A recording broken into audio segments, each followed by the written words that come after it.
Yung boyfriend ko kanina ko yung nakakainis kasi. Ay, ganun. Kaya, nainis ako sa kanya bago umalis. Kasi ito, pinarito ko yung cellphone niya. Okay. Tapos, nakita ko yung picture ng ex niya. Okay. Tapos, ano namang pangit? Pangit na ito, pinatulan niya. Sabi niya, ang ganda kaya, pero maniniwala ka sa akin, promise, ang pangit talaga. Tapos sabi niya maganda yun, tapos sabi niya maganda rin ako. Siyempre parang may insulto kang pag ganun, di ba? Kung password ng Facebook ng boyfriend mo, sa palagay mo, okay sa'yo ibibigay sa kanya yung exchange password kayo or may privacy pa rin? May kawig kayong artista mo? Sino po? Si ano? Sulen Joseph? Wala, ikaw yan ang uutulan.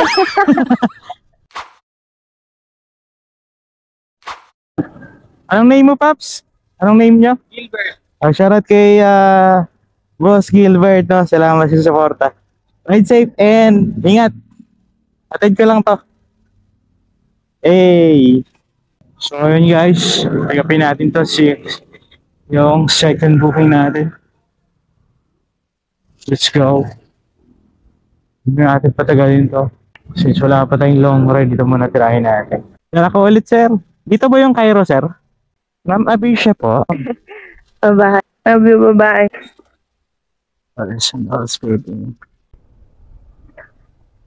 May kawig kayong artista mo? Sino po? Si ano? Si Sulen Joseph? Wala, ikaw yan ang uutulan. Parang meron kayong kawig mo.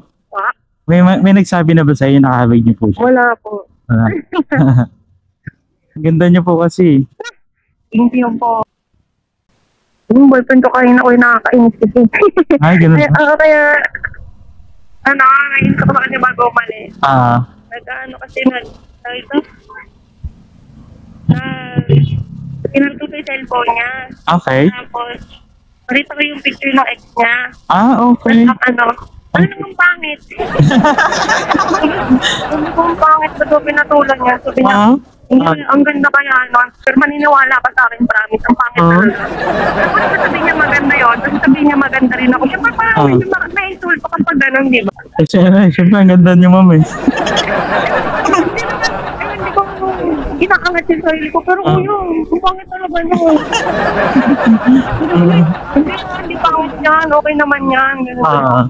Nakakainis. Siguro po, ma'am, sa mga panahon na yon, talagang in love na in love siya doon. Yun nga sa'yo pa siya, first year high school. Okay. Ano na ba siya ngayon, ma'am? Ayun na po, Graduate na. Okay. Ay, matagal-tagal na rin. Pero, nakita sa yung mga kasilos pa rin. Ano po? Meron na po. Hindi po siya silota.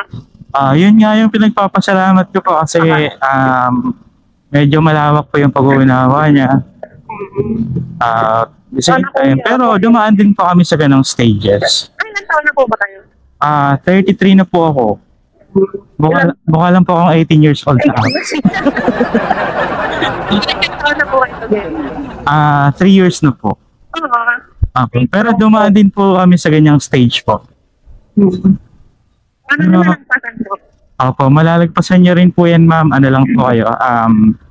Ang pinaka-ma-advise ko lang sa inyo is give and take lang. Kasi syempre, we have our own pride, di ba? So, depende sa situation kung paano mo siya i-handle.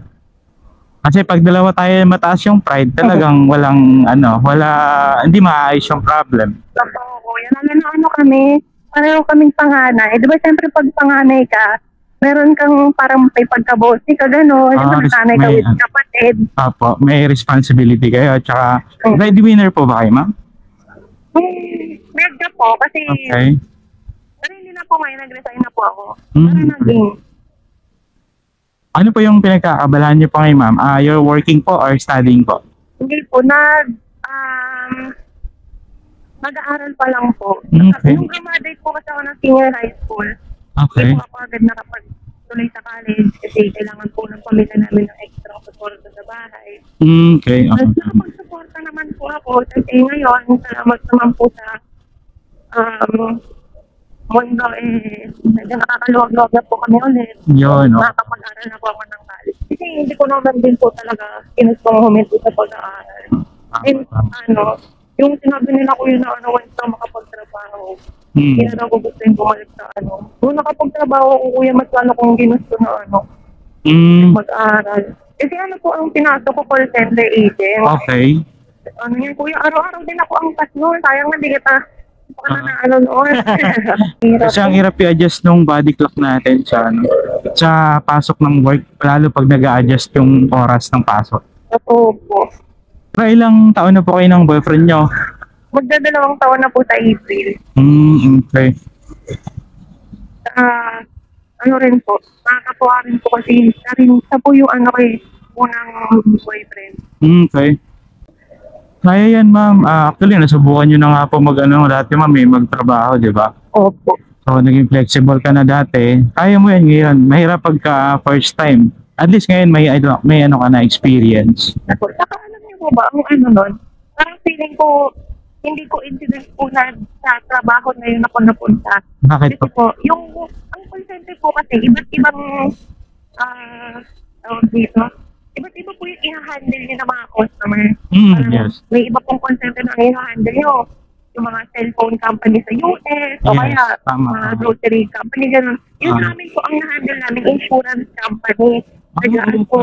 Tapos taga-asikaso po kami ng mga medical bills, mga nag-a-appoint kami na kunwari, tatawag po yung customer, sabihin nila, ano po bang doktor yung kailangan ko sa ganitong nararamdaman ko? Yung mga ganun-ganun po. May connection pa rin po yun sa medical. Kaya na hindi po talaga ako incident na napunta ako. Ay ko, kuya, meron ka na bang nasakay na like, nainis ka na pasahero, gano'n? Ma'am, bali so far wala pa naman po kasi normally po ma'am pagka may mga passenger po na nalilate ako mag-pick up, nag-a-advise ako ahead of time. Tapos minsan one time lasing. So bawal po siya kasi baka po mahulog po siya during the biyahe po. Opo, mahirap din po yun kasi pati po ikaw damay eh. Opo. Sana lang mahuhulog. Yes po, very important kasi ma'am yung sinasakay nahin ma'am is po yan buhay po yan Opo. Marami po yung pangarap, marami po yung gustong marating sa buhay. May anak ka na po ba, kuya? Yes po, meron na po. Ilan po? Isa po. Pero isa lang po asawa ko. Gusto ko lang po kayo patawanan ko. Pero okay naman kayo ng boyfriend niyo po. Opo. Ano po? Kumbaga nag-scroll ka lang kanina talaga. Pagka-scroll mo, nakita mo. Opo. Ano yun, sa Facebook or sa gallery? Sa messenger po. Sa messenger? Okay. Ano ba, nag-chat ba? Hindi po. Ano lang? Paano ba ako napunta doon? Paano ka ba napunta doon? Lang po, nag-chat lang po yung mama niya. Okay.